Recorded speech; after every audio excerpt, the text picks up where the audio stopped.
बंगाल में मानवता को शर्मसार करती घटनाओं को अनदेखा करके मणिपुर की घटनाओं को लेकर पश्चिम बंगाल की मुख्यमंत्री ममता बनर्जी का दिल बहुत दुख रहा है। सवाल ये है कि क्या वाकई ये ममता बनर्जी की मानवता है या फिर राजनीति। नमस्कार, स्वागत है आपका द न्यूज पर। मैं हूं आपके साथ शिप्रा सैनी। पश्चिम बंगाल की मुख्यमंत्री और तृणमूल कांग्रेस की प्रमुख ममता बनर्जी ने मणिपुर हिंसा को लेकर एक ट्वीट किया, जिसमें उन्होंने ये कहा कि मानवता की खातिर शांति कायम की जाए। ये अपील उन्होंने अपने ट्वीट में की। मणिपुर के लोगों के साथ खड़े होने का आश्वासन भी ममता बनर्जी ने दिया और ये कहा कि मणिपुर की कहानियों को लेकर उनका दिल बहुत दुख रहा है। लेकिन सबसे पहले आप ये सुनिए कि बीजेपी के नेता शुभेंदु अधिकारी ने ममता बनर्जी के इस ट्वीट पर पलटवार करते हुए किस तरीके से ममता बनर्जी को जवाब दिया है। पॉलिटिकली मैलाफाइड इंटेंशन, राजनीति से प्रेरित ट्वीट है। अपने प्रदेश में पंचायत चुनाव डिक्लेरेशन आज तक जितना भी हादसा वारदात हुआ, इसमें as a police minister, as a ruling party leader, as a chief minister, उनकी कोई इसको अंकुश लगाने के लिए कोई उनकी एडमिनिस्ट्रेशन का कोई कार्रवाई नहीं है। इसलिए ये जो ट्वीट आया है, ये तो सज्जा सुन, ये जो ट्वीट आया है, ये ट्वीट पूरा पॉलिटिकली मैलाफाइड इंटेंशन लेकर आया है। ये मोदी जी को हटाने के लिए उसका पास कुछ साधन नहीं है। ये मोदी जी का सरकार 10 साल होने वाला है, कुछ महीने बाकी है, एक भी करप्शन का इल्जाम नहीं है। इतना काम मोदी जी का लीडरशिप में हुआ है। हमारी देश का फाइनेंशियल स्ट्रक्चर इतना मजबूत हुआ है। कोविड के दौरान वैक्सीनेशन से लेकर इतना अच्छा काम जो दूसरा रिच कंट्री भी, मॉडर्न कंट्री भी नहीं कर सका। इसलिए इसका पास कोई साधन नहीं है।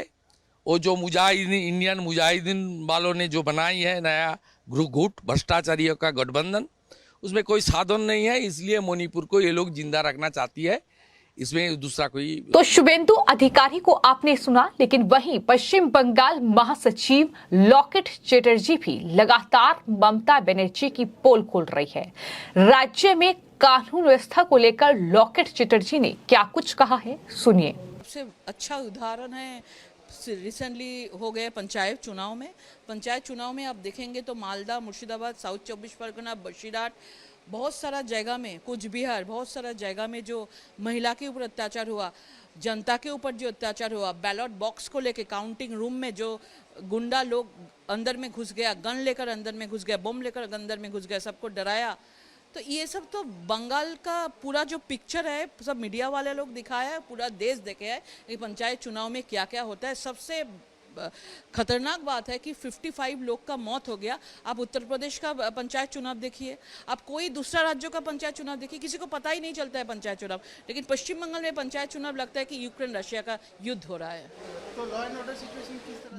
बहुत ही खराब है। लॉ एंड ऑर्डर सिचुएशन बोल के कुछ नहीं है, सब ममता जी का अपना ही लॉ एंड ऑर्डर सिचुएशन है, जो अपना ही कंट्रोल करते हैं। अपना पुलिस भी उनका पार्टी कैडर होकर काम करते हैं। तो लॉकेट चैटर्जी का यही कहना है कि दरअसल पश्चिम बंगाल में ही पंचायत चुनाव में हिंसा क्यों होती है। आखिर उत्तर प्रदेश में भी पंचायत चुनाव हुए, बाकी राज्यों में भी पंचायत चुनाव हुए, लेकिन वहां पर ये तस्वीर देखने को नहीं मिलती है जो पश्चिम बंगाल में खून खराबा हो रहा है।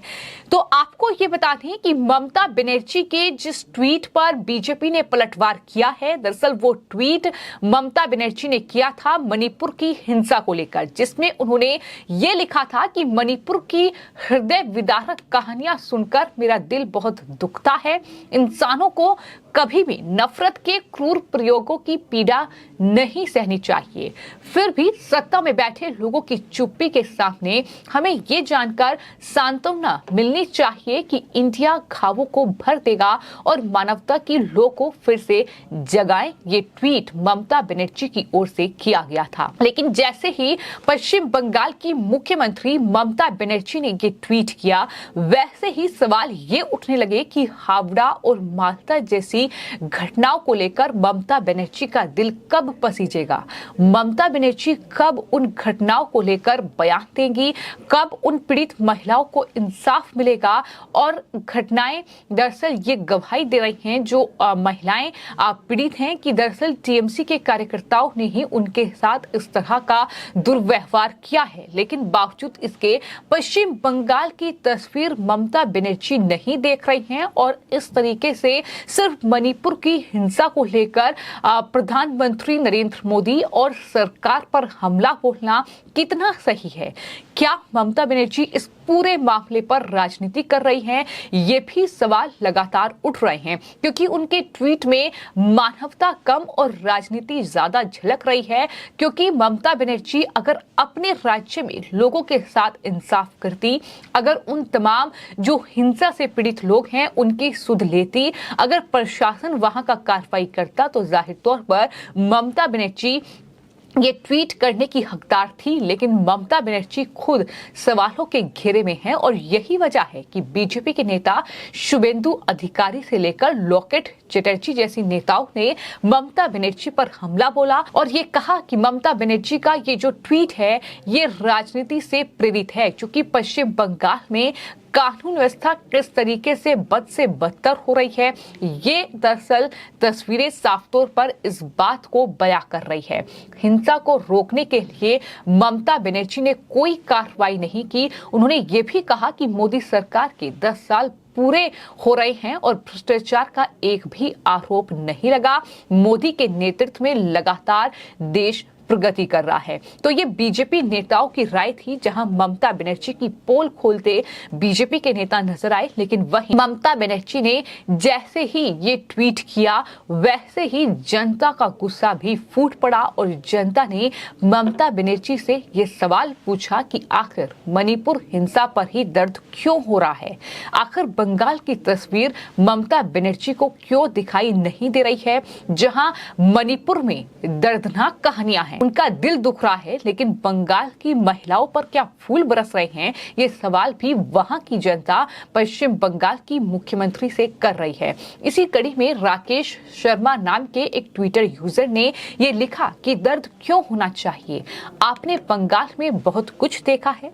पहले अपने राज्य में घाव भरो और वहां जो हो रहा है उसके लिए आप शर्म करो, और उसके बाद मणिपुर की हिंसा पर इस तरह का ट्वीट किया जाए तो बेहतर होगा। वहीं आलोक नाम के ट्विटर यूजर ने ये लिखा कि ममता दीदी, बंगाल में तो महिलाओं पर फूल बरस रहे हैं। ये सवाल कहीं ना कहीं उनकी तरफ से किया गया है, क्योंकि बंगाल में हावड़ा की घटना हो, चाहे मालदा की घटना हो, इसके अलावा कूच बिहार से लेकर कई ऐसे पश्चिम बंगाल में इलाके हैं, कई ऐसे जिले हैं जहां पर उस तरह की घटनाएं सामने आई हैं।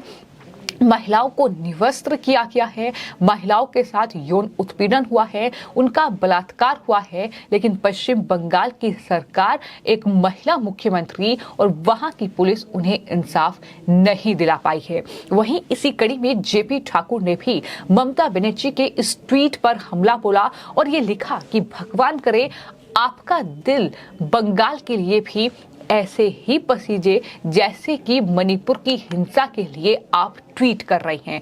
आकाश अग्रवाल नाम के ट्वीटर ने लिखा कि माल्टा के अंदर की घटना पर आपका दिल क्यों नहीं पसीजता है, इसका जवाब भी ममता बनर्जी दे। तो कहीं ना कहीं इस पूरी ट्वीट को लेकर अब ममता बनर्जी घिर चुकी हैं।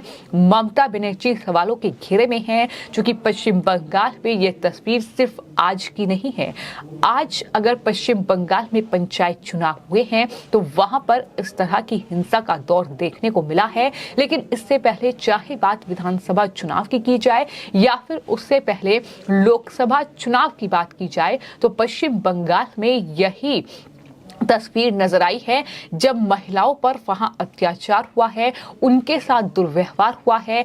एक अगर पार्टी को, बीजेपी को कोई सपोर्ट करता है तो टीएमसी के जो कार्यकर्ता हैं, जो टीएमसी के गुंडे हैं, वो कहीं ना कहीं उन्हें दिन दहाड़े मौत के घाट उतार देते हैं। ये खूनी हिंसा का खेल पश्चिम बंगाल में बीते कई सालों में देखने को मिला है और यही वजह है कि पश्चिम बंगाल की जनता का गुस्सा ममता बनर्जी के इस ट्वीट पर फूट रहा है। हालांकि मणिपुर की घटना बेहद कहीं न कहीं मानवता के लिए शर्मसार करने वाली है, जिसको लेकर सरकार एक्शन में है, लेकिन विपक्ष की राजनीति पर भी लगातार सवाल उठ रहे हैं। खासतौर पर ममता बनर्जी की बात अगर की जाए तो ममता बनर्जी पहले बंगाल को संभालें और उसके बाद वो मणिपुर की बात करें तो बेहतर होगा। इस तरह की सलाह लोग उन्हें देते नजर आ रहे हैं। फिलहाल आपकी इस पूरे मामले पर क्या राय है, हमें कमेंट बॉक्स में जरूर लिखें और चैनल को सब्सक्राइब करें। धन्यवाद।